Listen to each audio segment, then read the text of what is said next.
તો હવામાન વિભાગ અને અંબાલાલ પટેલ બંને કહી રહ્યા છે કે આવનારા દિવસોમાં વરસાદ વરસશે। ખાસ આજની પણ આગાહી કરવામાં આવી હતી।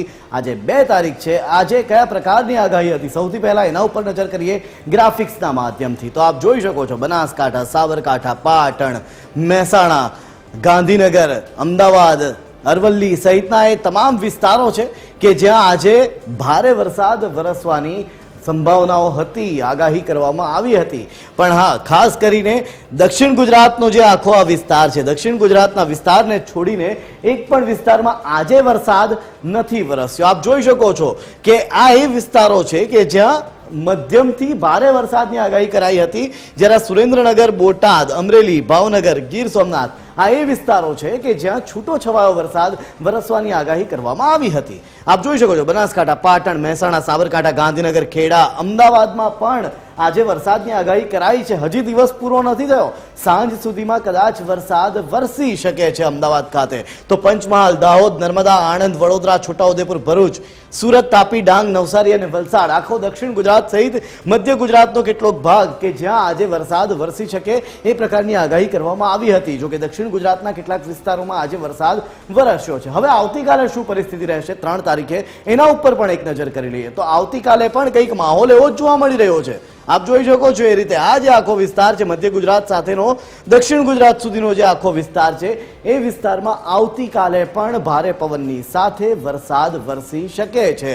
આપ જોઈ શકો છો કઈ રીતે અમદાવાદ, આણંદ, વડોદરા, નર્મદા, છોટાઉદેપુર, ભરૂચ, સુરત, તાપી, ડાંગ, નવસારી, વલસાડ, ખેડા, પંચમહાલ, દાહોદ, મહીસાગર, અરવલ્લી, ગાંધીનગર, સાબરકાંઠા, મહેસાણા, પાટણ, બનાસકાંઠા આ એ વિસ્તારો છે કે જ્યાં ભારેથી અતિ ભારે વરસાદ પણ વરસી શકે છે અને પવનની સાથે છૂટો છવાયો વરસાદ પણ વરસી શકે છે। પણ હા, સુરેન્દ્રનગર, બોટાદ, અમરેલી, ભાવનગર અને ગીર સોમનાથ આ એવા વિસ્તારો છે કે જ્યાં છૂટો છવાયો વરસાદ, ઝરમર વરસાદ વરસી શકે હાલ એવી આગાહી કરવામાં આવી છે। હવે આવતીકાલે જોવાનું રહેશે કે કયા પ્રકારની પરિસ્થિતિ સર્જાશે। વાત કરીશું 4 તારીખની। 4 તારીખે કયા પ્રકારની પરિસ્થિતિ સર્જાઈ શકે છે અથવા તો કયો વરસાદ વરસી શકે છે।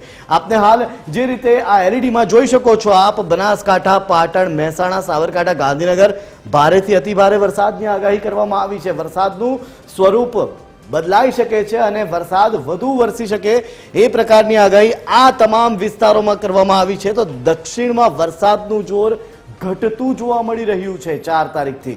એટલે કે ક્યાંક જે વરસાદ અહીં હતો એ ધીરે ધીરે મધ્ય ગુજરાત અને આ તરફ આવી રહ્યો છે। સુરેન્દ્રનગર, બોટાદ, અમરેલી, ભાવનગર, ગીર સોમનાથ આ એ વિસ્તારો હતા કે જ્યાં છૂટો છવાયો વરસાદ 3 તારીખ સુધી વરસી રહ્યો હતો, ત્યાં ભારે વરસાદની આગાહી કરવામાં આવી છે અને સાથે જ પવન પણ ફૂંકાઈ શકે છે।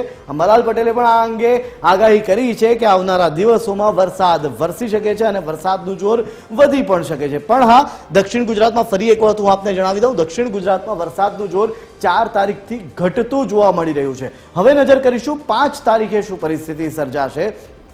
તો આ 5 તારીખ આવતા જ્યાં ભારે વરસાદના એંધાણ છે ત્યાં વરસાદ ઘટી રહ્યો છે। આપ જોઈ શકો છો કઈ રીતે બનાસકાંઠા, પાટણ, મહેસાણા, સાબરકાંઠા, અરવલ્લી, ગાંધીનગર, મહીસાગર, ખેડા, અમદાવાદ, આણંદ, પંચમહાલ, દાહોદ, સુરેન્દ્રનગર, બોટાદ આ એ તમામ વિસ્તાર છે, આ એ તમામ જિલ્લાઓ છે કે જ્યાં વરસાદનું જોર ધીરે ધીરે ઘટી જશે। 5 તારીખ આવતા છૂટો છવાયો વરસાદ વરસશે અને કંઈક એવા દ્રશ્યો દક્ષિણમાં પણ જોવા મળી રહ્યા છે। દક્ષિણ ગુજરાતમાં પણ કંઈક એ જ પ્રકારના દ્રશ્યો જોવા મળી રહ્યા છે કે જ્યાં વરસાદનું જોર ઘટી રહ્યું છે।